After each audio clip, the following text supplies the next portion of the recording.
Our challenge in conservation is always to keep in mind the artist's intent. What did Pollock intend? What did he want us to see? How did he want his painting presented? By the time the painting arrived at the University of Iowa in 1951, it had been stretched and unstretched, rolled and unrolled at least 5 times. That kind of stress on a painting this large can cause significant structural problems, as well as problems within the paint surface itself. By 1973, the stretcher had cracked under the weight of the canvas, and there was a notable sag.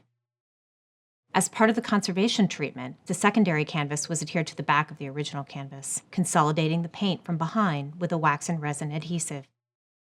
While this successfully stabilized the paint, it also made the sag a permanent feature, with the adhesive locking the distortion into place. When the painting was restretched, the distortion meant that portions of the unpainted tacking margins were now visible on the front of the painting. Additionally, as part of the conservation treatment, the painting was varnished. Pollock didn't varnish the painting originally. By the time the painting arrives at the Getty, it looks quite different the way it looked when it left Pollock's studio. The cleaning made a tremendous difference, as the removal of the varnish uncovered a variety of gloss and matte effects resulting from Pollock's innovative paint applications. Removing the varnish was the first step. Dealing with the distortion was a bit more complex. The first choice was to place the painting on a rectangular stretcher, maintaining the edges as they were after the 1973 treatment.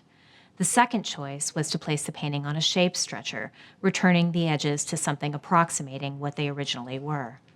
We made the decision to place the painting back on a shaped stretcher, a stretcher that returned the painting to its historical edges, the edges that Pollock intended us to see. And by doing so, we returned an energy to the painting, as well as reestablishing the visual boundaries of the painting. And now the painting is much closer in appearance to how it looked when Pollock first painted it.